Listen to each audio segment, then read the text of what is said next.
Ang pamilyar na dalaga ay isang madramang kwento tungkol sa pag-ibig, pagkamuhi, at mga lihim na nakabaon sa loob ng maraming taon. Isang dalaga ang bumalik na may bagong katauhan upang ibunyag ang krimen na sumira sa kanyang pamilya, ngunit pagkatapos ay napasok sa isang relasyon na puno ng panlilinlang sa lalaking dating ang lahat sa kanyang nakaraan. Kapag ang katotohanan ay nahayag, sapat ba ang pag-ibig upang magpatawad at pagalingin ang lahat ng sakit? 7 taon na ang nakalipas, ang dalagang nagngangalang Cheng Yuran ay sinaktan, nasaksihan ang pagkamatay ng kanyang mga mahal sa buhay, lumaban upang mabuhay, ngunit ang kanyang mukha ay nasira. Ngayon, determinado siyang bumalik upang ipaghiganti ang mga taong gumawa nito sa kanyang pamilya. Ang masamang stepmother at ang kanyang matakaw na matalik na kaibigan. Ngayon ay ang marangyang engagement party ng kanyang half-brother, si Xu-Xian, na ikakasal kay Suxinyu, ang anak na babae ng pangalawang pinakamalaking shareholder ng Xingyun Group. Ito ang unang hakbang sa plano ni Cheng Yuran. Ang layunin ni Yuran sa surgical modification ng kanyang hitsura upang maging katulad ni Suxinyu, isang malapit na kaibigan, ay upang palitan siya, upang imbestigahan kung sino ang nagdulot ng krimen noong nakaraang taon. Malapit nang magsimula ang party, si Suxinyu ay labis na nag-aalala, natatakot na hindi makarating sa oras si Cheng Yuran at masira ang plano. Dahil sa sandaling ito, nagmamaneho pa rin siya sa kalsada, habang hinahabol siya ni Xian upang makuha ang ebidensya na nakakaapekto sa negosyo ng korporasyon. Sa huli, naharang ng sasakyan ni Xian ang sasakyan ni Yuran, at pareho silang bumaba ng kotse upang magkita. Hiningi niya ang dokumento sa kamay nito, habang itinuro naman nito na dapat muna niyang harapin ang mga lalaking nakaitim. Kaya, sumugod si Xian sa isang awayan laban sa grupo ng mga lalaking nakaitim. Habang nag-aaway sila, umalis ang dalaga dala ang dokumento. Sa sandaling ito, napagtanto ni Xian na niloko siya ng dalaga. Samantala, sa engagement party, siyang Fei-Fei, ang matalik na kaibigan ni Cheng Yuran noong nakaraan, ay hindi makatanggap na inagaw ni Suxinyu ang lalaking kanyang minamahal, kaya't gumawa siya ng gulo sa kanya. Nasinunggaban si Suxinyu sa banyo. Pagkatapos, nagsinungaling siya sa ina ni Xian na hindi niya mahanap ang nobya, at nagbigay ng plano na papalitan niya si Suxinyu bilang nobya. Pagkatapos ng lahat, hindi pa nakita ng mga bisita ang mukha niya dahil mahina ang puso niya. Ang ina ng lalaki ay sumang-ayon dahil matagal na niyang gusto si Fei-Fei. Ngunit nang bumalik si Xian at marinig ito, agad siyang tumutol, karapat-dapat ba siya? Gayunpaman, hindi maaaring wala ang nobya sa seremonya, kaya wala siyang ibang pagpipilian kundi hayaan si Fei-Fei na pumalit. Nang masayang inakbayan ng peking nobya ang nobyo upang ipakilala sa lahat, sa malayo, may isang babaeng nakamaskara na may dalang bote ng pintura at naglakad patungo sa kanilang dalawa. Sa entablado, habang nagugulat pa ang dalawa, ibinato ang bote ng pintura sa magkasintahan. Ngunit hinila ng kasintahan si Yuran at ginamit ang payong bilang pananggalang, si Fei-Fei lang ang napinsala. Sa sandaling ito, ang kasintahan ay lubos na nagulat dahil siya ang babaeng nakipagkarera sa kotse at nagbiruan tungkol sa dokumento sa kanya kanina. Hindi niya maintindihan ang intensyon ng dalaga. Samantala, tiningnan ni Yuran si Fei-Fei na may mga matang puno ng puot. Dahil noong taong iyon, si Fei-Fei mismo ang walang awang nanakit sa kanya sa aksidente at binaliwala ang kanyang pagmamakaawa para sa buhay. At ang magiging biyenan, na siya ring kanyang stepmother, ay labis na kinamuhian ni Yuran. Sila mismo ang gumawa ng malupit na pagkilos sa kanya noong nakaraan. Ngayon, nagbalik na siya, at siya naman ang sisingil sa bawat bagay na pag-aari niya. Nang makita ni Fei-Fei, inakala niyang Suxinyu ang nakatakas kaya't napasabi siya ng hindi dapat. Agad namang nagtanong ang mga mamamahayag, bakit nandoon si Suxinyu at sino itong nobya? Bakit parang hindi siya ang nobya na sinasabing may sakit? Ang babaeng naghagis ng pintura ay nagsalita sa harap ng media. Inakusahan ang jewelry design director ng Xingyun Group na gumawa ng set ng alahas na may naglalaman ng material na may radiation na sumira sa kanyang mukha. Lumapit si Yuran at sinabing si Fei-Fei ang may kagagawa ng alahas na may radiation at walang kinalaman ang korporasyon. Tungkol sa biktima, sasagutin ng korporasyon ang lahat ng gastos sa paggamot. Matapos magsalita, hinablot niya ang alahas mula kay Fei-Fei at pagkatapos ay inutusan ang kanyang kasintahang lalaki na ipasuot ito sa kanya. Inayos niya ang lahat ng maayos na umani ng papuri mula sa media. Habang tulala lang si Xian na nakatingin sa kanya, bigla, inatake muli ang kanyang tinnitus. Si Yuran, na parang nakasanayan na, ay iniabot ang kanyang kamay at hinimas ang kanyang tainga. Ang kilos na ito ay nagpaalala kay Xian ng kanyang nakaraan at ng kanyang nawawalang nakababatang kapatid. Kapag nagkakaganyan siya, ganoon din ang ginagawa ng kanyang kapatid. Sino ang babaeng nasa harapan niya? Bakit parang pamilyar siya? Nang ihatid niya ang nobya sa kanilang bahay, tiningnan ni Yuran ang dating lugar na puno ng masasayang alaala. Matapos batiin ang kanyang magiging biyenan ng mas formal, sinabi niyang gusto niyang magtrabaho sa kumpanya. Hindi pumayag ang kanyang biyenan dahil mas gusto pa rin niya si Fei-Fei. Kaya kung hahayaan niyang magtrabaho ang suna ito, unti-unting mawawala ng pagkakataon si Fei-Fei. Nang makita ito ni Yuran, tiningnan niya ang kanyang kasintahan at sinabing mayroon siyang bagay na makatutulong kay Xian. Naalala niya ang tungkol sa dokumento, at dahil nahuli siya sa kanyang mga plano, kailangan niyang pumayag. Gusto rin niyang malaman kung ano talaga ang motibo ng asawa niya sa paggawa ng lahat upang makapasok sa kumpanya. Nang ihatid siya ni Xian sa kanyang silid, huminto si Yuran sa silid na dating tinirhan niya, nandoon pa ang rosas. Naantig siya at akmang bubuksan ang pinto, tulad na nakasanayan niya, ngunit pinigilan siya ni Xian. Ito ang silid ng aking kapatid, Anya. Nagkunwari siyang nagulat, bakit hindi ko alam alam na mayroon kang kapatid. Pinayuhan siya ni Xian, may ilang bagay na hindi mo na kailangang malaman dahil ang kasal natin ay isa lamang transaksyon. Nang marinig iyon, nagpaalam si Yuran at naglakad patungo sa kanyang sariling silid. Nang gabing iyon, nagsimula si Yuran na maghanap ng mga pahiwatig. Madali niyang nabuksan ang safe at natuklasan ang transfer agreement ng bahagi mula sa ama ni Xian kay Yang Feifei pagkatapos niyang mamatay. Naramdaman ng bida na may kakaiba sa kontrata. Pagkatapos, hindi sinasadyang napulot ni Yuran ang larawan ng kanyang ina at tumulo ang luha dahil sa emosyon. Sa sandaling ito, patuloy na iniisip ni Xian ang kanyang magiging asawa. Bakit siya nagtataglay ng maraming pagkakatulad kay Yuran? Samantala, si Yuran, dahil sa emosyon, ay namula ang kanyang mukha dahil sa allergy. Dahil pagkatapos ng operasyon, magkakaroon ng side effect na kapag siya ay nagpanik o umiyak, ang kanyang mukha ay sasakit at magbabago ng anyo. Sa sandaling ito, ang tunay na si Suxinyu ay dumating din upang bumisita habang binubusan ng gamot si Yuran. Nagpasalamat siya kay Suxinyu para sa paghihiganti ng pamilya. Hiniram niya ang katauhan ni Xinyu at pinilit pa siyang sumama sa kanya pauwi sa bansa kahit may malubha siyang sakit. Nangako si Yuran na malapit na niyang matuklasan ang katotohanan at ipaghihiganti ang parehong pamilya dahil ang ina ni Suxinyu ay namatay din sa aksidenteng iyon. Nakatulog na ako, ngunit iginiit niyang pumasok na ang dahilan ay gusto niyang suriin ang security system. Ang totoo, pinaghihinalaan niya siya. Ang taong kinakausap niya sa sandaling ito ay si Suxinyu. Nakita niya ang kanyang anti-allergy medicine. Nagtataka siyang kinuha ito upang tingnan, ngunit sinabi niyang pambabae ito. Bakit ka interesado? Sa mismong sandaling ito, sa banyo, hindi sinasadyang nag-ingay si Yuran. Nagmadali si Xian na lumapit at gustong pumasok upang tingnan, ngunit pinigilan siya ni Xinyu. Kaagad, inatake muli ang kanyang dating sakit. Hindi alam ni Xinyu ang tungkol dito, kaya nag-aalala siyang nagtanong kung ayos lang siya. Nakaramdam si Xian ng kakaiba, hindi ba't alam niya ang kanyang kalagayan kaninang umaga. Sa mismong sandaling ito, bumalik din sa normal si Yuran. Pinitik niya ang alarm button upang mawala ang atensyon ni Xian at upang magpalitan ng tao. Ngayon, hinarap ni Yuran si Xian, sinubukan niyang maging malapit at magbiro, ngunit nagpumilit pa rin si Xian na buksan ang pinto. Napilitan siyang magkunwari na muling umatake ang kanyang dating sakit. Masakit dito, pagkatapos ay bumagsak siya sa bisig ni Xian, na binuhat naman siya ng lalaki papunta sa kama. Magkaharap sila at naramdaman muli ni Yuran ang takot. Akmang lalapit si Xian ngunit pinigilan niya ito, pagkatapos ay tumalikod, nagpapahiwatig na ayaw niya. Nang makita niyang tila takot siyang makipag-ugnayan sa kanya, sinabihan niya siyang matulog ng maaga at tahimik na umalis. Noong taon na iyon, nasaksihan ni Yuran na niyayakap ni Xian ang ibang babae. Malinaw pa niyang sinabi na tinitingnan niya lang si Yuran bilang isang pasaway na nakababatang kapatid. Paano siya magiging kasintahan?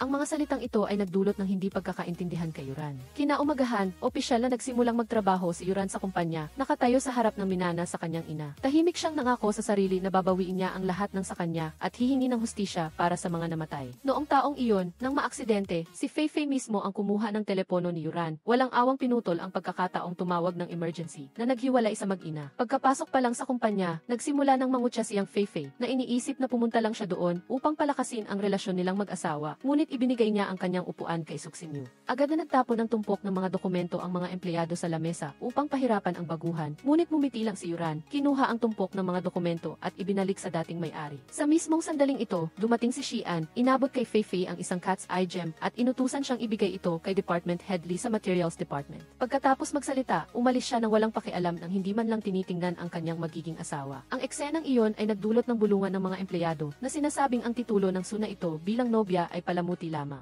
Mayabang na sinabi ni Feifei na huwag siyang mainggit dahil palaging ipinagkakatiwala sa kanya ni Boss Xu ang lahat ng mahahalagang bagay. Pero, matapang na sumagot si Yuran, ano ang dapat bigyan ng pansin sa mga simpleng gawain ng mga subordinates. Galit na galit si Feifei. Samantala, inimbestigahan ni Xian at nalaman na ang gamot na ginagamit ni Yuran ay gamot sa allergy at scar treatment. Nagtataka siya kung bakit kailangan gumamit ni Suxinyu ng ganitong uri ng gamot nang magulat ang kanyang tauhan na ang mahalagang cat's eye stone na ipinagkatiwala niya kay Feifei ay ipinakiusap nito kay Suxinyu na ihatid sa Materials Department. Natatakot siyang hindi kayang harapin ng babae si Department Head Lee, kaya't nagmadali si Xian upang tingnan, ngunit ang kanyang magiging asawa ay naayos na ang lahat. Inilagay niya ang cat's eye sa tubig upang mapanatili at nang sabihin ni Feifei na iyon ay paninira, napahiya siya dahil sa kanyang kawalan ng kaalaman tungkol sa mga materyales. Sa oras ng tanghalian, galit na nagtanong si Feifei kay Xinyu. Ngunit hindi niya alam na ang Xinyu na ito ay si Yuran, isang taong lubos na nakakaunawa sa mga gemstones. Ito ay minana sa kanyang ina sa Xinyan Group. Binalikan ni Yuran ang nakaraan, nabalitaan kung matalik kang kaibigan ng kapatid ni Xian. Paano ka napunta sa posisyong ito? Sabi ni Feifei na nawala na si Cheng Yuran at sa loob ng 7 taon, ako ang kasama ni Xian.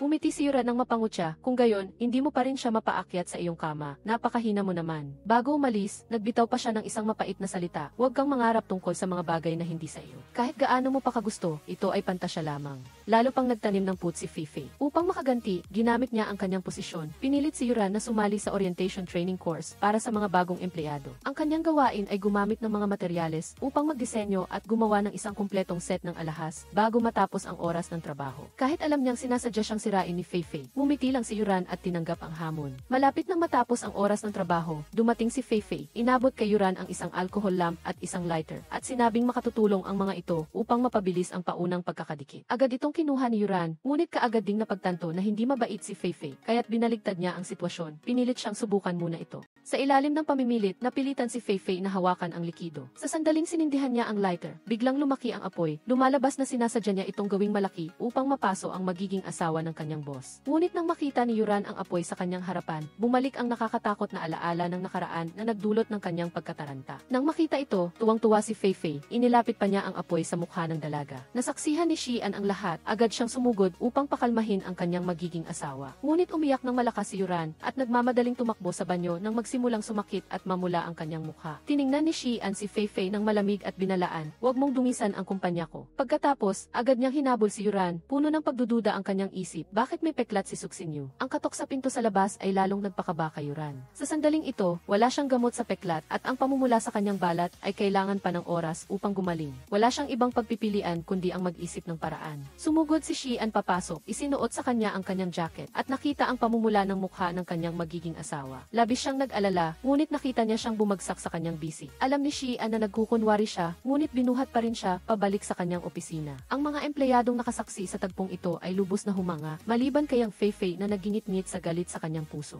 Pagkababa sa upuan, dali-dali niyang hinila ang damit ni Xian para takpan ang kanyang mukha. Kumunot ang noo ni Xian, mabilis na hinila ang damit palayo. Natatakot si Yuran na mabunyag kaya tinakpan niya ang kanyang mukha. Ngunit maya-maya, nang makita ang ekspresyon ni Xian, naintindihan niyang wala na ang pamumula. Mabilis na ipinulupot ni Yuran ang kanyang braso sa liig nito. Ang kanyang tono ay mapang-akit. "Hindi ka nagtipid ng anumang pagsisikap para hindi ako manatili sa kumpanya. Ngayon ay nagpapanggap na nagmamalasakit, marahil ay hindi na kailangan." Agad na inalis ni Xian ang kamay niya at mahinang sinabi, "Ang mata ng pusa na hiyas ay sariling desisyon ni Direktoryang Feifei. Walang kinalaman sa akin. Ngunit dahil din doon, nakita ko ang iyong profesional na aspeto. Gayunpaman, kung gusto mong maging manugang ng pamilya Xu, hindi mo kailangang maging masyadong matalino. Sapat na ang maging isang simpleng florera." Lumapit si Yuran sa tainga ni Xian at sinabing hindi siya pumunta dito para maging florera, kundi para ipakita sa kanya na karapat-dapat siyang maging siginang Xu. Pagkaalis ng kanyang asawa, agad na ipinadala ni Xian ang mga tao upang imbestigahan si Suxinyu. Gusto niyang malaman kung bukod sa masakit na puso, mayroon pa ba siyang ibang pinsala sa mukha o mga peklat. Sa kabilang banda, nang makita niyang bumalik si Yang Feifei, alam agad ni Yuran na gusto niyang sirain ang ebidensya. Walang pag-aalinlangan, ibinuhos niya ang bote ng likido kay Feifei na nagdulot ng pagkatakot dito. Agad pagkatapos, kinuha niya ang lighter at itinaas ito sa harap ni Feifei. Ang taong tumitingin lamang sa apoy ay susunugin din ng apoy ang sarili. Ang mga banta ni Yuran ay labis na ikinatakot kay Feifei. Kinabukasan, nagsuot si Yuran ng magandang damit at sumakay sa isang marangyang kotse. Isang hakbang nahuli si Suxinyu, nagmamadaling tumawag kay Yuran ngunit hindi siya makontak. Biglang dumating din si Xian, mabilis niyang itinago sa bulsa ang bote ng gamot na balak niyang ibigay kay Yuran. Habang naghahanap ng paraan para makatakas, inila siya nito, "Sumama ka sa akin. Gusto mo ring maging karapat-dapat na maging manugang ng pamilya Xu." Sa sandaling ito, nakilala rin ni Yuran ang pinuno ng tanggapan ng mga materyales, ang taong nakakaalam ng lahat tungkol sa kanya. Sa labas, isinama ni Xian si Suxinyu.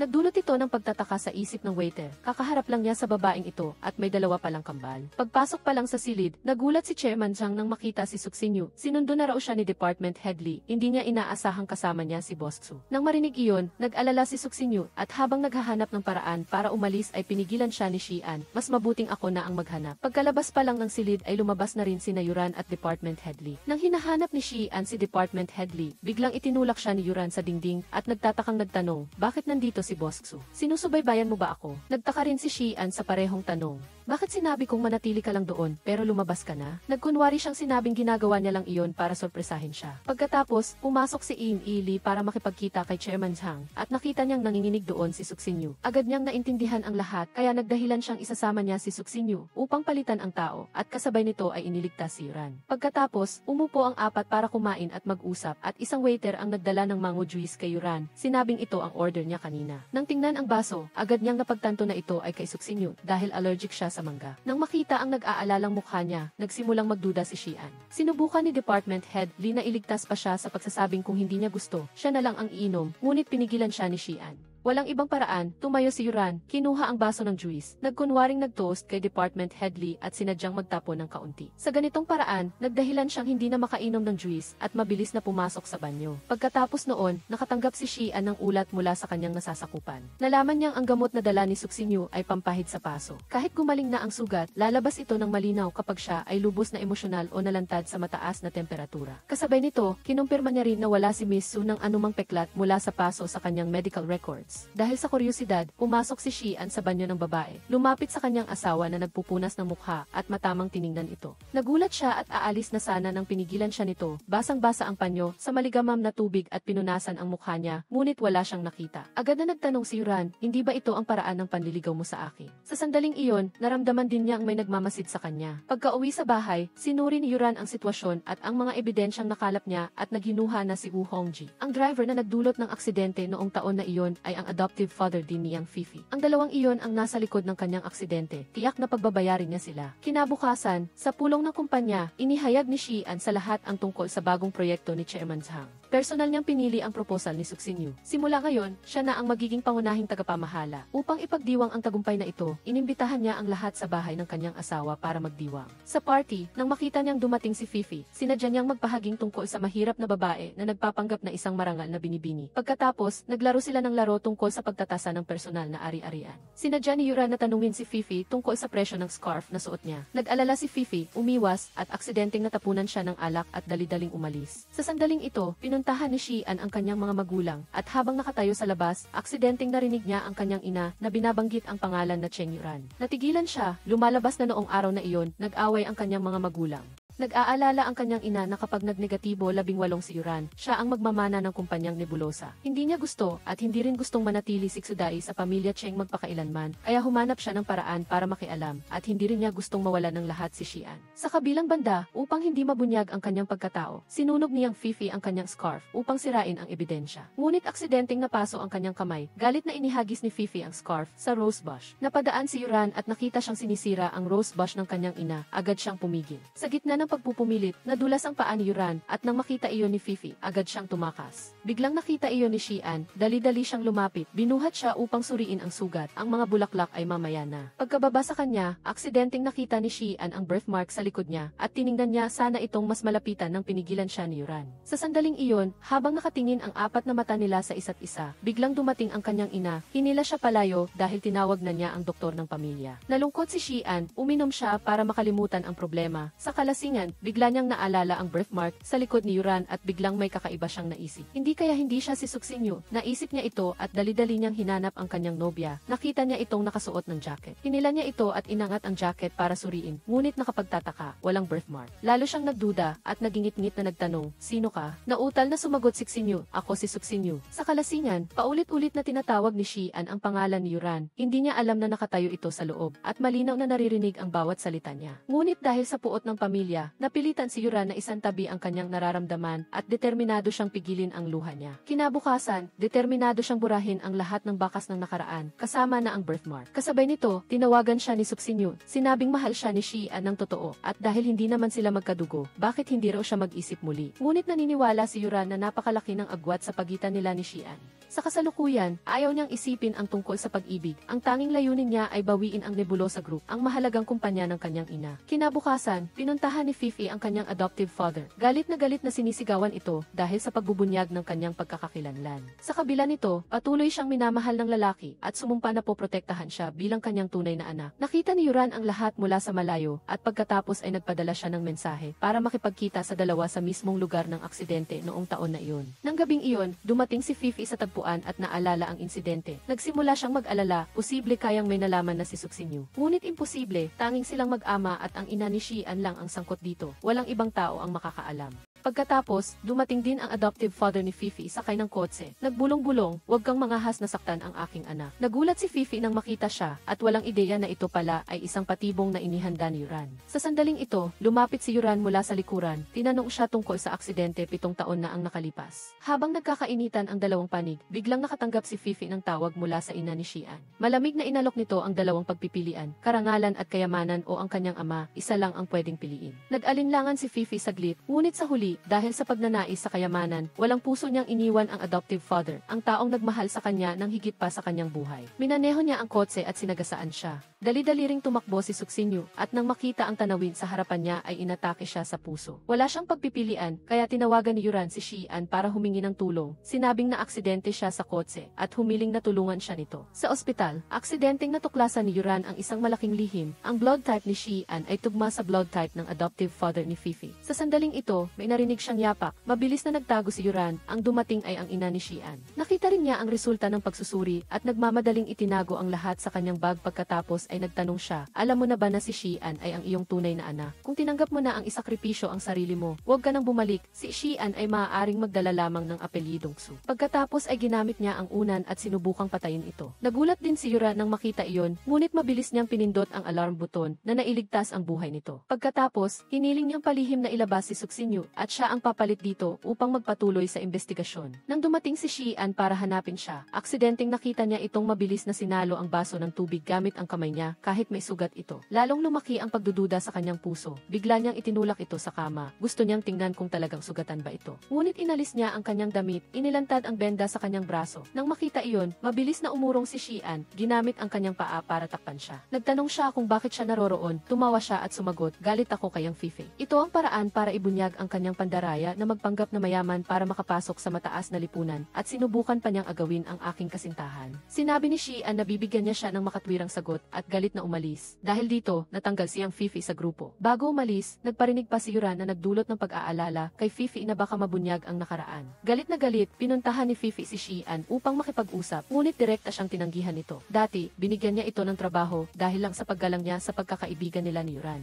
Nang marinig ang pangalan ni Yuran, nagalit si Fifi na sinasabing inagaw nito ang lahat. Galit na sinunggaban ni Xian ang liig ni Fifi at binalaan siyang tumigil. Tumawa si Fifi, kung buhay pa siya, mas magdurusa ka pa ng daang beses kaysa ngayon. Binitawan ni Xian ang kamay niya, tumalikod at umalis, hindi pumayag si Fifi at sumugod para yakapin siya. Sa sandaling ito, lumitaw si Yuran at nagbitiw ng ilang mapang-asar na salita. Kinuha ni Fifi ang paso at inihagis sa kanya. Mabilis na sumasalamin si Xian at ginamit ang kanyang sarili para protektahan ang kanyang nobya. Nagkatinginan ang apat na mata nila, bumibilis ang tibok ng kanilang mga puso. Sumugod si Fifi para paghiwalayin ang dalawa at aksidenteng napunit ang damit ni Yuran. Dali-dali kinuha ni Xian ang kanyang jacket at ipinasuot sa kanya at hinila siya sa kanyang yakap. Binalaan si Fifi na lumayo sa kanyang asawa. Ang mga salitang binitawan niya ay lalong nagpahul ng pag-ibig kay Fifi. Gumugol siya ng maraming taon, hindi siya madaling sumuko ngayon. Ngayon, nang hindi niya mazip ang kanyang damit, lumapit si Xian upang tulungan, inikot siya nito at natuklasan ang isang peklat sa kanyang likuran. Natatakot na mabunyag ang kanyang pagkatao, gumamit muli si Yuran ng isang beauty trap, ngunit tinanggihan niya ang halik niya. Ngayon ay nagdududa na siyang nabunyag ang kanyang pagkatao, kaya kailangan niyang isagawa ang plano ng mas mabilis. Ang taong palaging tumutulong sa kanya sa lahat ng panahon ay nagpadala sa kanya ng lumang telepono ng kanyang ina, si Cheng Yun. Ginamit niya ito para mag-text at makipagkita sa dalawang masasamang tao para paglabanin sila. Nagmamadaling nagpunta si Fifi sa tagpuan, ngunit walang nakita, tanging isang lapida.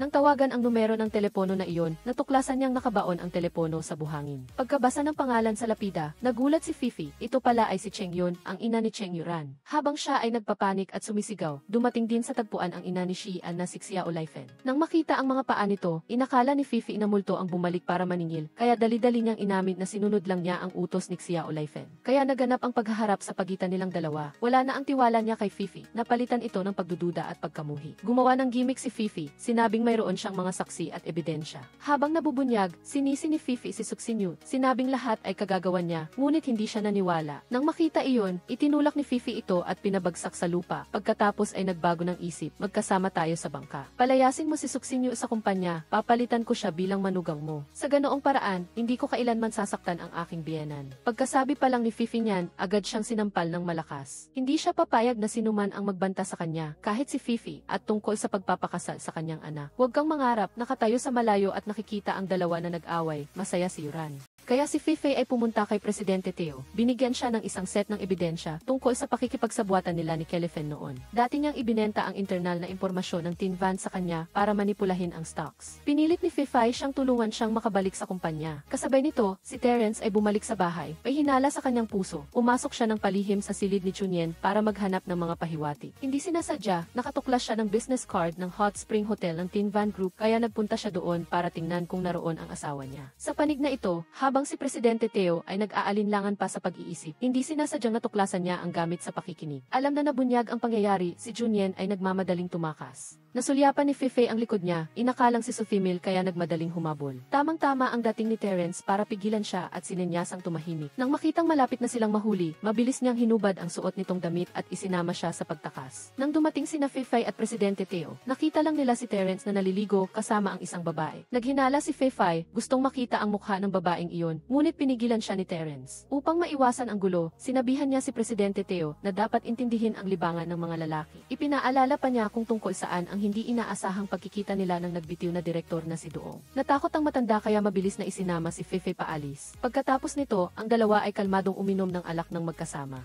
Nag-usisa si Junien kung sinusubaybayan ba niya ang sinuman, at tapat niyang kinumpirma na siya iyon. Napabuntong hininga na lamang siya sa katahimikan, kasabay nito, sumumpong muli ang tiniting sa tainga ni Terence. Sa pag-aalala, idiniin ni Junien ang kanyang mga kamay sa mga tainga nito upang maibsan ang sakit. Habang nakatitig sa kanya, tapat na sinabi ni Terence, noon pa man si Junien lang ang nakakapagpakalma sa tiniting ko. Ngayon, may isa pang tao at ikaw iyon. Sa narinig, binawi ni Junien ang kanyang mga kamay, malamig na sumagot, "Huwag mo akong ikumpara sa ibang babae." Pagkatapos ay bumuhos ang ulan. Habang pinagmamasdan ang ulan, nasabi niya na kaya-kaya ng ulan na ito na hugasan ang lahat ng dumi sa puso ng tao. Mabilis siyang hinila ni Terence papasok, pinunasan siya ng tuwalya, at malumanay na nangako, "Mula ngayon, luligtas kita." Kinaumagahan, pinuntahan ni Feifei si Junien para pagalitan siya sa maling paratang ng pagbebenta ng internal na impormasyon. Hinawakan ni Junien ang mga kamay ni Feifei, idiniin siya sa rehas kaya takot na takot ito. Kalmadong sinabi ni Junien na gusto lang niyang iparamdam dito ang pakiramdam ng pagtayo sa bingit ng kamatayan dahil paanong hahayaan niyang mamatay ng ganoon kadali si Feifei. Pagkatulak kay Feifei sa lupa, nakita ni Junien si Terence na nakatayo doon. Nagmamadaling lumapit si Feifei para magsumbong, ngunit malamig lang na itinulak ni Terence ang kanyang kamay, humakbang patungo kay Junien, hinawakan ang kamay nito at umalis. Kahit ano pang sabihin ni Feifei, hindi siya nakinig, isang matigas na pangusap lang ang binitawan, ang damdamin mo ay hindi kapantay ng iyong ambisyon. Habang pinagmamasdan silang magkahawak kamay na umalis, puno ng galit si Feifei. Pagkatapos nito, nasaksihan niya ang pagbintang ni Kelefen ng lahat ng kasalanan sa kanya at pagbitiw nito sa Board of Directors. Hindi na siya makapaghintay pa. Sa loob niya, sumumpa siyang pagsisisihin silang tatlo, sina Terence, Sufimil at Kelefen. Sa sandaling ito, isinandal ni Terence si Junien sa pader. Nagtanong, "Bakit mo ginawa iyon? Ano ba ang makukuha mo sa lahat ng ginagawa mo?" Nagsinungaling si Junien, "Tinatarget ko lang si Feifei dahil nangahas siyang pag-interesan ang mapapangasawa ko." Medyo nasasaktan si Terence, "Kamukha mo ang Junien ko, pero napakabait niya noong huling nag-usap kami." Biglang hinila siya ni Junien, lumapit at bumulong, "Gusto kong ako lang ang natatangi, ayaw kong maikumpara sa kahit kanino." Noong akmang tatalikod na siya ay muling hinila siya ni Junien. Buong tapang siyang naglapat ng isang sorpresang halik sa mga labi nito. Ang ginawa ni Junien ay nagdulot ng kaguluhan sa emosyon ni Terence. Itinulak niya ito, sinabing hindi ikaw siya, at mabilis na umalis. Pagkasara ng pinto, nasasaktang lumuha rin si Junien. Sa sandaling ito, nakita ng biyenan ang manugang na suot ang mapang-akit na damit kaya nagtanong tungkol sa sitwasyon. Nang malaman niyang dumalo ito sa board meeting, nagpakita siya ng panghahamak sa pag-aakalang hindi nito alam ang sariling katayuan. Sa daan patungong kumpanya, nakita niyang nagpalit na naman ang damit ang kanyang manugang. Naghinala kaya sumunod siya, mabuti na lang at nakita ito ng totoong Sufimil kaya nagtago. Pagkatapos ay pumunta siya sa conference room ng kumpanya at nakitang suot ng manugang ang damit na kulay rosas na lotus noong una. Naisip niyang si Sufimil ay may dalawang mukha. Sa sandaling ito, binigyan din si Terence ng kanyang tauhan ng isang larawan ng isang babaeng may malalang paso na sumailalim sa plastic surgery na nakaupo kasama si Sufimil. Nagmamadali niyang hinanap ang kanyang asawa. Pagkakita sa kanya ay hinila niya ito mula sa upuan at tinanong, "Ikaw si Junien Cheng, tama ba?" Hindi pa siya nakakasagot nang may isang tinig na sumigaw, "Anong ginagawa mo sa aking kapatid?" Siya ay si Toven Su, ang kuya ni Sufimil, tagapagmana rin ng pamilyang Su, at may pangalawang pinakamalaking shares sa Tin Van Group. Sa sandaling ito, parehong ipinaglalaban ng dalawang lalaki si Junien sa kanilang panig. Sa harap ng tensyon, kailangang pumagitan ni Junien para pakalmahin ang sitwasyon. Sinabihan ang kanyang kuya, "Huwag kang mag-alala, ang relasyon namin ni Terence ay nasa yugto pa ng pagpapatibay." Habang hinihimok ni Di ang lahat na simulan ang pulong. Gusto ng presidente na ibigay ang buong bagong proyekto sa kanyang anak na si Terence. Gayunpaman, hindi sumang-ayon si Toven Su. Matapos magbigay ng maraming nakakumbinsing dahilan, napilitan ang presidente na hayaan siyang makasama ni Terence sa proyektong ito. Bawat isa ay may kanya-kanyang bahagi at kung sino ang mas magaling ay siyang tatapos sa nalalabi. Pagkatapos ng pulong, nakipag-usap Nagsulat ng pribado si To Ven Soo kay Junyen, ibinigay niya ang resulta ng pagsusuri sa pagitan ni Terence at ng amain ni Fei Fai na nagpapatunay na sila ay mag-ama sa dugo. Sinabi ni Junyen na matagal na niyang alam ang bagay na ito, ngunit hindi niya maintindihan kung bakit matapos makoma si Hong Yet-ngo, bigla na lang itong nawala. Tiniyak ni To Ven Soo na mahahanap niya ito agad, at sa oras na iyon, sisirain niya ang puri at buhay ni Kelefen at ng kanyang anak. Sa narinig, tumuto si Junyen, ayaw niyang gamitin ang pagkatao ni Terence para maghiganti. Nang mapansin ni To Ven Soo na yanig ng damdamin si Junyen, galit siyang umalis. Habang malungkot, nakatanggap si Junyen ng mensahe mula kay Fei Fai. Inimbitahan siya nito ngayong gabi sa room 601 ng Polo Hotel. Sinabing magbibigay ng impormasyon tungkol sa kaso noong nakaraang 7 taon. Pagkatapos, nag-text din siya kay Haedi at Kelefen na pumunta roon. Ang layunin ay para malasing sa gamot sina Sufimil at ang kanyang biyenan at magsama sa kama. Dadating si Kelefen para manghuli habang kukunin naman niya si Terence. Tinanggap pa rin ni Junyen na pumunta sa tagpuan, ngunit nalaman niyang nirentahan ni Fei Fei ang 2 kwarto, kaya palihim niyang ipinalit ang mga numero nito.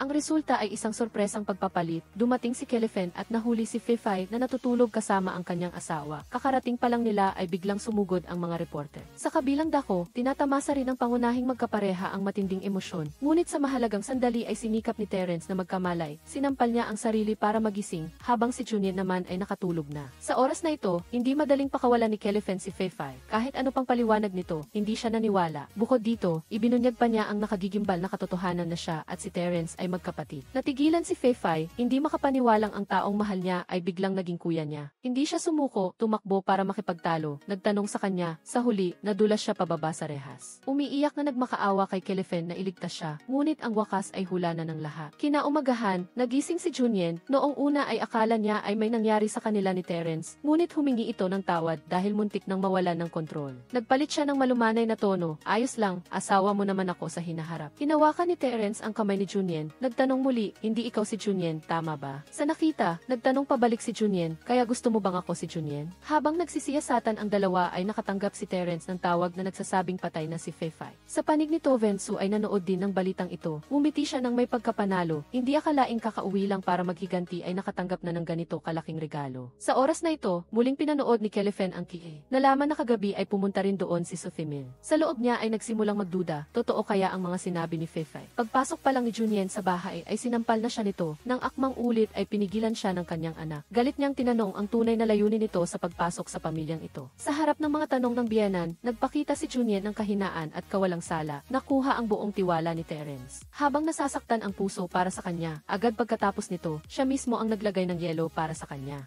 Bigla niyang naalala ang sandali kagabi, kaya kinuha ang yelo para ilapat sa mukha nito upang maibsan ang tensyon. Malumanay niyang sinabi, kagabi, ang asawa ko ay tunay na maginoo. Hindi niya kailanman itinuring na kuya siya. Nag-alala siya, nasaan na siya ngayon, kumusta na siya. Sa kasalukuyan, nakatira siya sa isang ligtas na lugar at ayaw nang bumalik dito. Kinamumuhian niya ang lahat ng tao rito. Sa narinig, sinisimuli ni Terence ang sarili, habang nakita ni Junyen ang biyenan na naninilip, kaya sinadya niyang yakapin ng may pagmamahal ang anak nito para mamatay siya sa galit. Kinabukasan, habang nag-aalaga ng mga halaman si Junyen, lumapit ito, tinanong ang tungkol sa tawag sa sementeryo. Sa sandaling ito, ayaw na ni Junyen na makipaglaro ng pusa at daga kundi hayagan na siyang nakipagtuos sa kanya. Sumugod si Kelefen sa kanya, ngunit itinulak siya ni Junyen sa tinikan ng mga rosas. Pagkatapos nito, mabilis siyang nagpanggap na mabuting manugang, nagpakita ng malasakit sa biyenan nang makitang dumating si Terence. Nang makitang panig si Terence kay Junyen, umalis na lang si Kelefen na may dalang galit dahil hindi makontrol ang manugang, nakiusap siya sa asawa na kanselahin ang kasunduan sa kasal. Sino ang mag-aakalang ang ginawa niya kay Fei Fei ay nabunyag, dahilan para bumagsak ang presyo ng stock ng pamilya. Hindi na rin niya magawang asikasuhin ang kasal para sakupin ang pamilyang Su. Hindi siya sumuko at nagpumiglas, kaya nakatanggap siya ng isang malakas na sampal, bantayan mo ang iyong bibig. Pagkatapos ay galit siyang umalis, lahat ay nakita ni Terence, natigilan siya nang malaman ang katotohanan. Noong gabing iyon, pagpasok sa wine room, nakita niya roon si Junyen, na ang mga labi ay may allergy. Matapos suriin ang inumin sa tabi, nalaman niyang may sahog itong mangga. Ito ay lalong nagpapatunay na siya nga si Junyen. Ngunit hindi siya ibinunyag ni Terence, kundi tahimik lang siyang binuhat patungo sa mesa, at personal na ginamot ang allergy sa kanyang mga labi. Nagsalita si Terence, ang ating kasal ay isang commercial marriage, hindi ka rin nasisiyahan, mabilis kong kakanselahin ang kasunduan. Sino ang mag-aakalang gustong-gusto ni Junyen na magpakasal? Muli niyang tiniyak ng mariin na siya ay anak ni Ha Duay. Tumawa ng malakas si Junyen, mapangutya, itinuturing mo ba akong si Junyen? Kaya napilitan si Terence na umalis. Sa sandaling ito, bahagyang ibinaba ni Junyen ang kanyang depensa, pinapakalma ang sarili. Sa pagitan nating dalawa ay itinakda na ng tadhana na hindi tayo magkasama. Kapag nalaman mo ang lahat, tiyak na kasusuklaman mo rin ako. Kinaumagahan, sa salo-salo ng pamilya, may nagdala ng kwintas na perlas para ihanda sa eksibisyon. Tinanggap ni Junyen ang pag-iingat dito. Ang biyena na nasusuya ay binitawan ang mga kubyertos at iniwan ang pagkain. Kinahapunan, sa swimming pool ng pamilya, dinala ni Kelefen ang kahon ng kwintas upang tanungin siya kung bakit ibinigay sa kanya ang kwintas gayong tinanggap niya ang pag-iingat dito. Direkta niyang sinabi na kung may mangyari sa kwintas ay hindi ba't siya ang papasa ng lahat ng pananagutan, kaya sa kamay nito ay mas mapayapa siya. Ngunit galit na itinulak siya ni Kelefen sa pool at hinablot ang kwintas para itapon sa tubig. Nakita ni Terence ang tagpong ito mula sa itaas at nagpakita ng labis na pag-aalala. Nakita niya itong hirap na naghahanap ng bawat butil ng perlas hanggang sa lumubog. Mabilis na bumaba si Terence, sa pilitan siyang dinala sa pampang kahit na gusto pa nitong hanapin ang lahat ng perlas. Pagkatapos, humingi pa siya ng paumanhin para sa kanyang ina. Kinabukasan, nang malaman na kinuha ng anak ang mahalagang puting perlas ng Australia mula sa subasta noong nakaraang taon para ipalit, nagalit ng husto si Kelefen. Hindi niya akalain na ang kanyang anak ay magsasakripisyo ng ganoon para kay Sophie. Dahil sa kawalang bahala ni Ha Duay sa bagay na ito, lalo siyang nagalit. Pagkatapos ay natanggap niya ang file ng resulta ng EEG ni Terence. Naghinala siyang alam na ito ni Sophie, sumumpang hindi palalagpasin ang manugang upang maiwasan ang sakuna sa hinaharap. Noong araw na iyon, ang dalawa ay nagpakuha ng larawan para sa promosyon ng kwintas na parang kinukuhanan ng retrato para sa kasal. Habang lumalapit siya ay hindi rin siya nagpatalo. Matapos magpakuha ng larawan para sa promosyon ng kwintas ang dalawa, akmang magpapalit na ng damit si Junyen nang hindi sinasadyang makabunggo ang isang lalaki. Matapos titigan ng mabuti, natuklasan niyang siya ang taong naging masama sa kanya noon. Ang nakaraan ay bumalik, nagdulot ng pagkabalisa sa kanyang kalooban. Si Xian, nang makita ito, ay mabilis na lumapit at nagtanong kay Han. Nang umorder siya sa mga tao na pabalikin ang taong iyon, si Yuran ay natakot, mabilis na pumigil at umalis. Lihim na inutusan ni Xian ang mga tao na imbestigahan ang lalaking iyon. Mabilis na natagpuan ang bakas, siya ay malaking kapatid niyang Feifei, na inupahan nito upang saktan siya 7 taon na ang nakalipas. Pagkatapos nito, tumakas siya at nagkaroon ng aksidente. Biglang nawala ng pagpipigil si Xian at agad na hinanap si Yuran at naabutan siyang inaalagaan ni Su Junwen. Sa pagkakita sa eksenang iyon, alam lang ni Xian na sisihin ang sarili na hindi niya siya naprotektahan ng mas mahusay. Kinagabihan, pag-uwi, nakita ni Yuran na nakaupo siya sa harap ng larawan ng dating pusa, biglang umiti ng masaya. Nagbalik ang nakaraan, ngunit pagkatapos noon, mabilis siyang nagbalik loob, nagtanong kung bakit siya nasa aking silid. Agad siyang hinimok ni Xian na tapusin ang pagpipinta. Alam niyang tatanggi si Yuran, ngunit hinila pa rin niya ito, at sinabi na hindi niya siya nakalimutan mula noon, at palaging sinisisi ang sarili na hindi siya sapat na mabuti. Gusto niyang malaman, sa lahat ng taong iyon, mabuti ba siyang nabuhay? Sumagot si Yuran, matagal na akong nabubuhay ng maayos, inaalagaan ako ng aking kapatid, hindi na kailangan ng isa pang kapatid. Hinawakan ni Xian ang kanyang kamay, at seryosong sinabi, si Su Junwen ay sadyang bumalik mula sa ibang bansa at pinupuntirya ang pamilya Xu at ang korporasyon.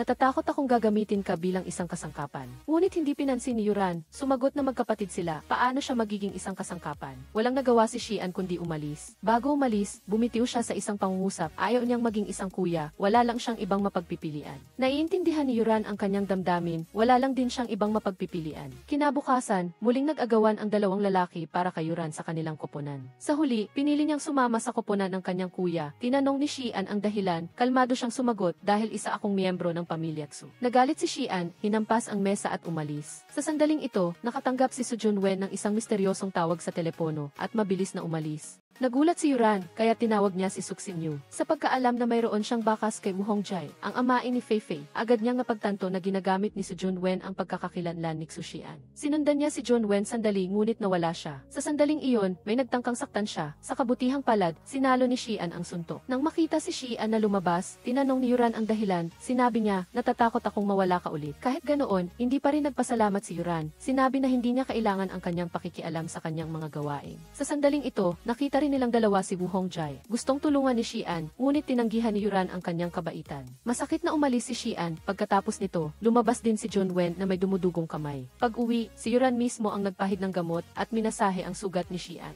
Nakita niyang hinipan niya ito ng marahan at gusto niyang lumingon, ngunit umiwas siya ng tingin. Sinabi niyang gusto niyang protektahan siya, ngunit tumanggi siya. Hindi ko kailangan ng kuya dahil mayroon na ako. Itinaboy niya ang kamay nito. Sa sandaling ito, nakatanggap si Qiuli ng impormasyon na may dalawang grupo ng mga tao na gustong dukutin gamitin si Woo Hong-jae. Narinig niyang isang grupo ay mga babae, kaya't naisip niya si Suk-sin-yu. Sa kanyang puso, siya ay nag-aalala, hindi niya maintindihan kung ano ang layunin nito. Naisip niya na alam ni Suk-sin-yu na si Shi-an ay anak ni Woo Hong-jae at gustong gamitin ito upang gipitin siya. Bumisita si Yuran kay Soo Jun-wen, nagtanong kung bakit siya nasugatan. Nahulaan ni Jun-wen na alam na rin niya ang tungkol sa bagay na ito, kaya't sinisi ni Yuran siya sa paggising sa ahas. Ngunit, si Soo Jun-wen ay punong-puno ng panibugho, nagtanong pabalik kung siya ba iyon o kung siya ay lumambot. May damdamin pa rin para kay Shi-an hanggang ngayon. Sa sandaling ito, dumating si Suk-sin-yu upang ipaalam na dumating si Shi-an. Pagpasok pa lang ng pinto, hinawakan na ni Shi-an si Soo Jun-wen, nagtanong, sa huli, ano ang gusto niyang gawin. Itinulak siya agad ni Suk-sin-yu, hinawakan ang kamay ng kanyang kuya. Tumingin si Shi-an, alam na ang taong ito ay marahil si Suk-sin-yu. Hindi si Yuran na hinahanap niya, kaya't nagmadali siyang maghanap. Umikot siya, natagpuan ni Shi-an ang silid ni Yuran, tiningnan niya ang mga larawan doon.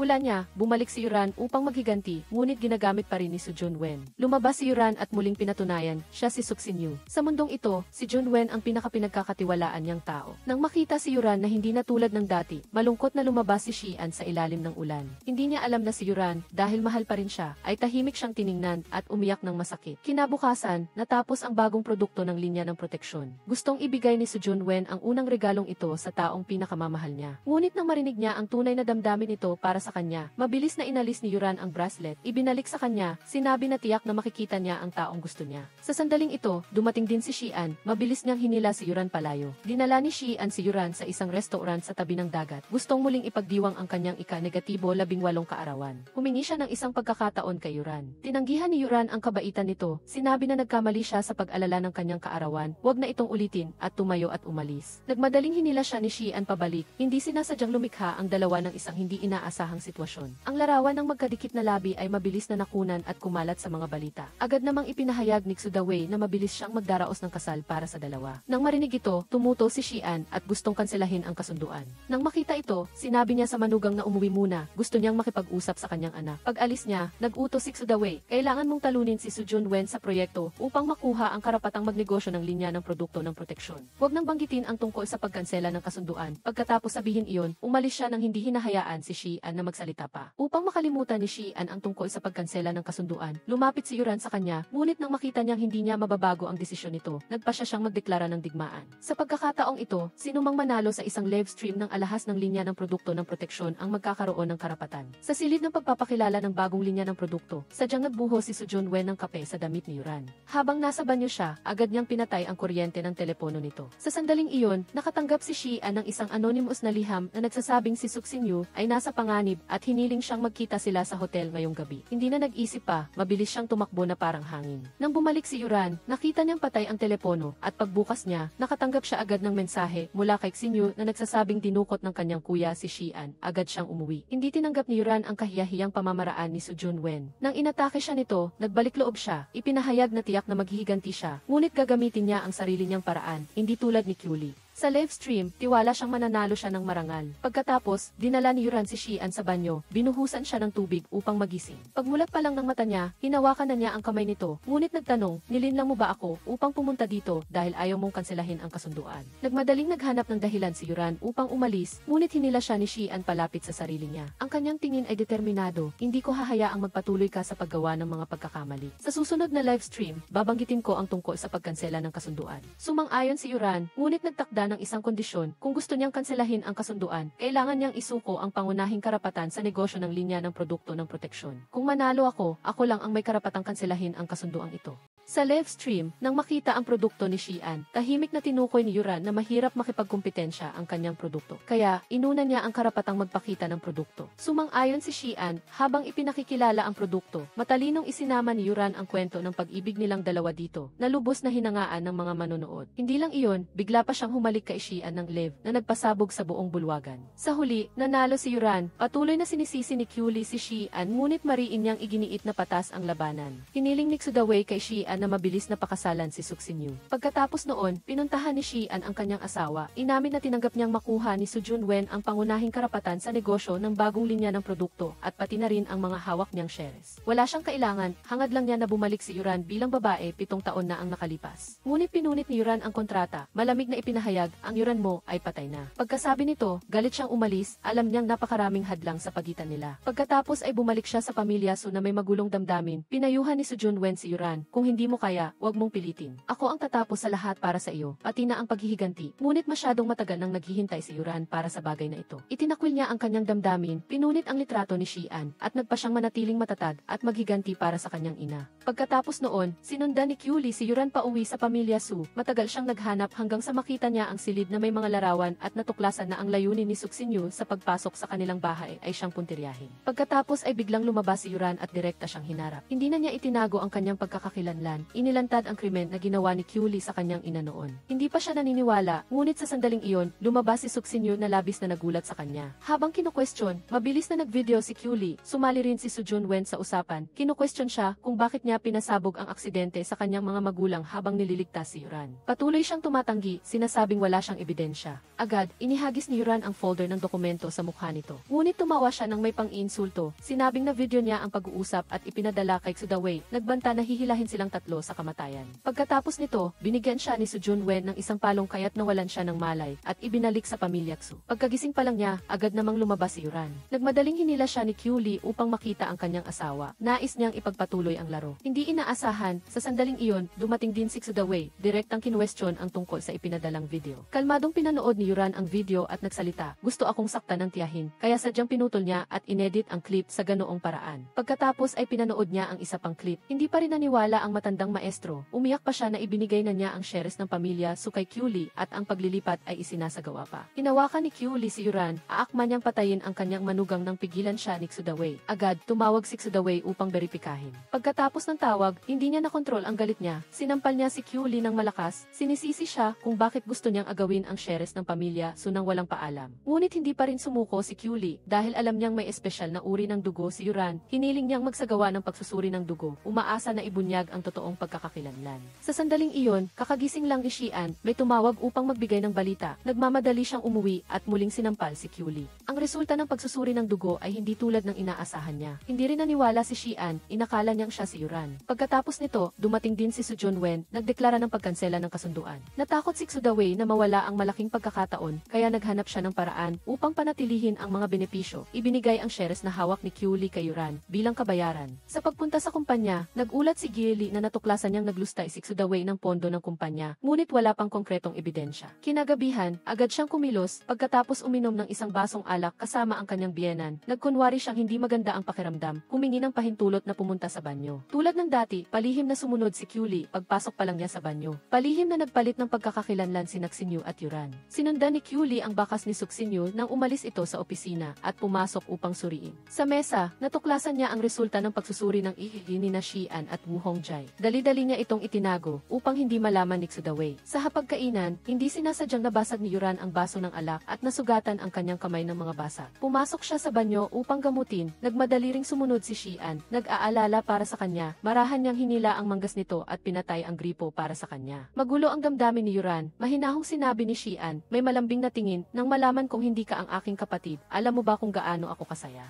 Nagmadaling pinigilan ni Yuran ang lumalaking damdamin, pinilit na panatilihing kalmado ang boses. Ako si Suksinyu, paano ako magiging kapatid mo? Pagkatapos ay natapos ang salu-salo ng pamilya, agad namang nakatanggap si Xudawei ng tawag na nagpapahayag ng isang biglaang pagpupulong ng board. Sa pulong, may nagsumbong na naglustay siya ng pondo ng kumpanya, agad siyang kinuwestiyon ng board, nalubos na nagpabigla sa kanya. Sa pinakamahigpit na sandali, pumasok si Yuran, kalmadong tumayo upang ipagtanggol ang kanyang biyenan, mabilis na pinawi ang pagdududa mula sa pamunuan. Hindi maitago ni Xudawei ang kanyang paghanga, patuloy niyang pinuri ang kanyang manugang. Ngunit hindi niya alam, sa sandaling ito, nagsisimula pa lang ang totoong paghihiganti ni Yuran. Marahan siyang nagtanim ng pagdududa sa puso niya, itinuro ang lahat ng atensyon kay Kyuli. Pagkapasok pa lang niya, hindi pa nakapagsalita ay sinampal na siya ng malakas. Sa huli, sa matinding galit, inalis ni Xudawei ang lahat ng kapangyarihan ng kanyang asawa, ibinigay ang lahat ng pamamahala sa bahay kay Yuran. Nang umalis siya, agad na dumating si Kyuli, aakman niyang saktan si Yuran, ngunit pinigilan siya ni Xian. Sa harap ng mga paratang mula sa sarili niyang ina, nagsimulang magduda si Xian. Matapos lihim na suriin ang kameza, sa pagkakataong ito, nagpa siyang paaminin siya na siya si Yuran. Nang araw na iyon, tinanong niya ang kanyang nobya kung sino siya, ngunit tumanggi pa rin siya. Agad niya itong hiniling na manatili sa trabaho hanggang gabi at pagkatapos ay wala na. Pagkatapos ay inutusan niya ang assistant na ipadala si Tutunde sa isang malayong lugar kung saan mayroon lamang alon ng dagat at walang signal ng telepono. Sinabing nangako ang boss na makikipagkita. Pagkatapos ay gumamit ng kaunting panlilinlang upang tawagan si T.S. Duit at sabihing pumunta sa kumpanya upang iligtas si Hunhin. Hindi matawagan ni T.S. Duit siyang kaya't nagmadali siyang pumunta doon at kasabay nito tapos na rin si Hunhin sa kanyang trabaho. Nang magkita sila, nalaman nilang sila ay natrap ngunit pumasok din si Tian at sabay na inaresto silang dalawa. Sinabi ni Hunhin kay T.F. Duit na umuwi na, habang siya naman ay hinarap si Tian. Nang umalis si T.F. Duit, tumakbo siya at niyakap si Hunhin na may hindi maipaliwanag na kaligayahan. Nang malaman niya ang kanyang pagkakakilanlan, ngunit pilit na pinigilan ang kanyang damdamin at hiniling sa kanya na panatilihing lihim ang kanyang pagkakakilanlan. Sumang-ayon si Tian ngunit gusto pa ring malaman kung ano ang kanyang layunin. Sinabi niya na balang araw ay maiintindihan niya at baka magsisi pa siya kapag naintindihan niya, pagkatapos ay tumalikod at umalis. Nakatanggap si Tian ng tawag mula sa kanyang assistant at nagmadaling hanapin si Tunde upang tanungin kung bakit niya ipinahamak si Hunhin sa ganitong kalagayan at bakit niya ito ginamit. Ngunit sa halip, sinagot siya ni Tundnes nang may matitinding salita. Sinabing siya mismo ang nagtulak kay Hunhin sa ganitong sitwasyon. Nagmadali si Tian na umuwi upang ipaliwanag ang hindi pagkakaunawaan sa pagitan nilang dalawa noong nakaraang taon at ipahayag ang kanyang tunay na damdamin kay Hunhin. Ngunit nagalit si Tundne at sumigaw, "Sa tingin mo ba ay dahil lamang sa isang hindi pagkakaunawaan kaya paulit-ulit siyang nagdusa upang maging ibang tao? Ginawa niya ang lahat para protektahan ang isang taong walang kaalam-alam. Kung mayroon ka pang kahit kaunting damdamin para sa kanya, lumayo ka na sa kanya." Sa isa pang pangyayari, pagkatapos kontrolin ni Hunhin ang pananalapi, wala nang pera si Kudi upang kumilos, kaya napilitan siyang magbenta ng alahas upang bayaran ang mga tauhan na nagbabantay kay Honkit. Nang malaman ito, agad na sinimulan ni Hunhin at si Tunde ang pagsubaybay sa bakas, umaasang matagpuan ang kinaroroonan ni Honkit, ang taong may hawak ng mahalagang katotohanan tungkol sa nakaraan. Kasabay nito, iniimbestigahan din ni Tian ang aksidente noong nakaraang taon. Natuklasan niya ang isang nakakagulat na katotohanan. Si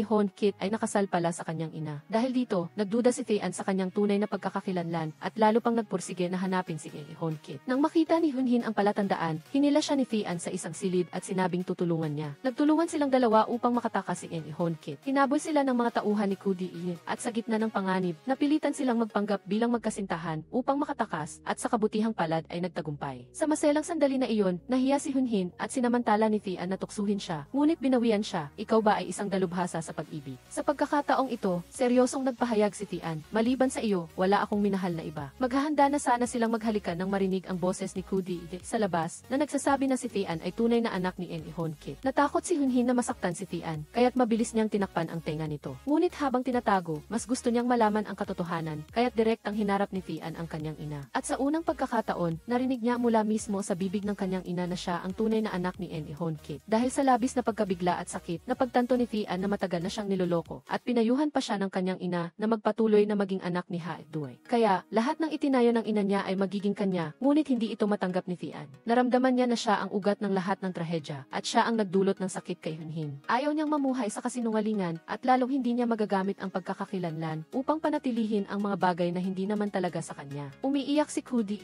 nagmamakaawa sa kanya at nagtangka pa siyang lumuhod sa harap niya. Ngunit isa lang ang sinabi ni Tian, "Ina, wag mo akong pilitin." Nang gabing iyon, pinuntahan ni Hunhin si Tian at siya naman ay yumuko lamang at humingi ng tawad dahil kinuha niya ang lahat ng dapat sana ay sa kanya. Nagpahayag din si Hunhin, "Bago kita makita ulit, galit na galit ako." Ngunit hindi ko maintindihan kung bakit. Nang magkita na, hindi na ako makaramdam ng galit at inilabas nilang dalawa ang lahat ng nasa loob nila. Tiniyak ni Tian, "Mula ngayon, hindi na ako papayag na may manakit pa sa iyo." Nagyakapan sila ng may lubos na pag-unawa at malinaw na naramdaman na ang pag-ibig nila sa isa't isa ay hindi pa rin nawawala. Kinabukasan, pumunta ang mga tauhan ni Kudi sa bahay ng pamilya Giu upang hanapin si Honkit, ngunit hindi nila ito nakita. Nagtangka silang kidnapin si T.S. Duit, ngunit naging dahilan ito upang bumalik ang sakit niya sa puso na naging kritikal at kinailangan siyang dalhin sa ospital.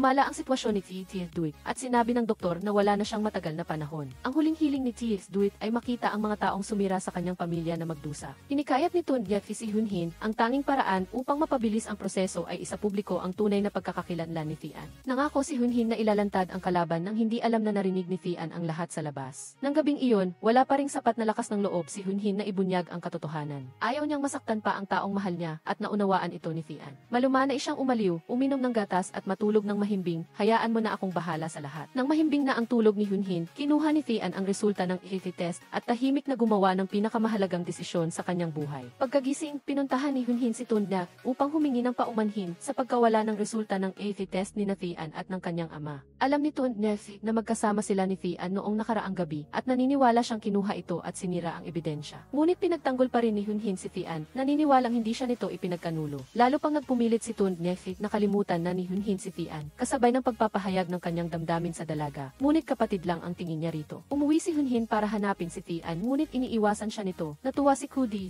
nang makita ito. Inakala niyang sinunod na siya ng anak niya, aya't nagsalita siya sa manugang. Agad namang ipinakita ni Hyunhin ang larawan ni Hon Kit sa kanya. Sinabing gising na ito at nagbigay na ng ebidensya. Binigyan niya ito ng 3 araw para kusang sumuko, kung hindi ay siya na ang magtutulak upang maparusahan ito. Noong oras na iyon, dumalaw si Thean kay Hon Kit at nakita niyang may nagtatangkang patayin siya ng palihim. Buti na lang at nakita niya ito agad at malabo niyang napagtanto na ang nasa likod ng lahat ay marahil si Hai. Pagkatapos, hinanap niya si Hyunhin at nakita niyang aambaan na siya ng kanyang ina ng isang palayok ng bulaklak, kaya sumugod siya upang iligtas ang dalaga. Kasabay nito, dumating ang mga reporter na tinawag niya mula sa kanyang pagbibitiw. Sa harap ng media, inamin niya na hindi siya tunay na anak ni Hai. Agad na sumugod si Kudi upang tumutol, ngunit pinigilan siya ni Thean. Ina, dapat kang sumuko. Alam ko na ang lahat ng ginawa mo. Ayaw umamin sa kasalanan, nagtangka si Kudi na magpakamatay, ngunit napigilan siya ni Thean at nagtangka siyang tumakas. Nakatingin si Hyunhin sa gilid, nasaksihan ang lahat, ngunit mali ang kanyang pagkakaintindi. Kinuwestiyon niya si Thean na iniisip na sinadya nitong hayaang makatakas ang kanyang ina at dahil dito, nawasak ang tiwala niya. Pagkatapos noon, ibinalik ni Thean ang lahat ng mga bahagi na ibinigay ni Hai. Ipinahayag din ni Hyunhin at si Tundneki ang pagkakansela ng kanilang kasunduan sa kasal. Si Hai ay labis na nabigla sa dalawang magkasunod na pangyayari na muntik na siyang atakehin sa puso. Tahimik na tinanggap ni Thean ang regalo ng kasal at tinanggap ang pagputol ng relasyon. Sa gitna ng lahat, si Kudi ay sinaktan ng iba at ang kanyang pag-iisip ay nagulo at tuluyan na siyang nabaliw. Nang makita ni Hyunhin ang eksenang iyon, nagsimula siyang magduda, baka may mas malaking nakatago sa nakaraang taon. Sa sandaling iyon, may balitang ang bagong linya ng produkto ng kumpanya na pinamumunuan ng pamilyang T ay nagkaroon ng seryosong problema. Sa pulong, ginamit ni Ha Duay ang insidente ng produkto upang pilitin ang magkapatid na T na pumirma sa paglilipat ng kanilang mga bahagi upang mabayaran ang pinsala. Sa pag-imbestiga sa kaso ng paglustay ng pondo, mabilis na nagbago ang sitwasyon. Sa harap ng maraming tao, may dahilan si Hyunhin upang tumanggi na pumirma sa anumang dokumento. Pagkatapos ng pulong, nagsimulang magduda sina Hyunhin at Tundna, baka si Ha Duay ang nasa likod ng lahat. Hindi nila inasahan na ang baliw na si Kudi ay hindi sinasadyang magbubunyag ng mga kaduda-dudang bagay tungkol sa kanya. Bagamat hindi niya ito tunay na ama, binigyan siya nito ng maraming pagmamahal noong bata pa siya. Hindi niya maitago ang kanyang emosyon at humagulgol siya. Sa sandaling iyon, niyakap siya ni Thean at malumanay na sinabi, anuman ang mangyari, mayroon ka pa rin sa akin. Yumuko siya at binigyan siya ng isang matamis na halik na nagtatapos sa isang araw na puno ng pagbabago. Sa oras na tila walang solusyon ang lahat, may nag-ulat na nagising na si Hon Kit. Agad na bumisita sina Thean at Hyunhin at narinig ang buong nakakagulat na katotohanan noong nakaraang taon. Si Ha Duay ang nasa likod ng lahat ng trahedya. Nagtatago rin si Hon Kit ng mahalagang ebidensya sa kanyang bayan at mabilis na tinawagan ni Hyunhin si Tundna upang asikasuhin ito. Ang plano, sa Board of Directors meeting bukas, ay ilantad ang lahat ng krimen ni Ha Duay. Sa pulong, nagtagumpay si Ha Duay. Iniisip na hawak niya ang lahat ng kapangyarihan ng sumang-ayon ang lahat ng shareholders na suportahan siya. Ngunit hindi niya inaasahan, biglang dumating si Hyunhin, inilantad ang kanyang tunay na pagkakakilanlan at ibinunyag ang buong balangkas ni Ha Duay upang saktan sila ng kanyang ina pati na rin ang pamilya ni Duay. Tumawa siya ng may panunuya, sinong maniniwala sa iyo, sinong makakaalam kung ikaw ba talaga si Hyunhin o hindi. Sa sandaling iyon, dumating ang pinuno ng Departamento ng Hilaw na Materyales at nagbigay ng dokumento na nagkukumpirma sa operasyon ni Hyunhin upang baguhin ang kanyang hitsura. Agad na nawala ang lahat ng pagdududa kay Hyunhin. Naglaro si Ha Duay ng hayagan, ako ang pinakamalaking shareholder dito. Ano ang panlaban mo? Pumasok si Thean mula sa pinto at malamig na sinabi, nagbago na ang mga bahagi. Nagulat ang buong konseho, lumabas na dahil sa iskandalo sa produkto. Ipinagbenta ng mga shareholders ang kanilang mga bahagi at tahimik na binili ni Thean ang lahat. Alam na niya ang lahat sa mahabang panahon, tahimik lang siyang nagpoprotekta kay Hyunhin. Naiyak si Hyunhin, parehong naantig at nagsisisi dahil nagkamali siya sa pagbibintang sa kanya. Pagkatapos, ibinalik ni Thean ang lahat ng mga bahagi kay Hyunhin. Siya ang naging pinakamalaking shareholder at formal na idineklara ang pagsasampa ng kaso laban kay Ha Due dahil sa paglustay ng pondo. Nang magbanta si Ha Due na walang sinuman ang may ebidensya, pumasok si Tun niya, nagbigay ng lahat ng nakuha niyang kumpirmadong ebidensya. Kahit napuno ng pasa ang kanyang kapatid, nang makita niyang hindi pabor ang sitwasyon, tumakas siya. Dinala ni Tian si Hunhin pauwi sa hardin kung saan inalagaan ang mga bulaklak ng kanyang namayapang ina. Inakap niya ito, umaasang pakakalmahin siya, ngunit si Hunhin ay nagpakita ng pagkaiba dahil hindi niya mapatawad ang ina nito. Kahit na siya ang tunay mong ina, ay dedemanda ko pa rin siya. Nahihiya si Tian, ngunit hindi siya pumigil, alam niyang ang mali ay kailangang pagbayaran. Pumunta sila sa ospital upang bisitahin si Duit na wala ng mahabang panahon. Bago siya umalis, pinayuhan niya si Hunhin na maging tapat sa sarili niya at huwag palampasin ang taong mahal niya para kay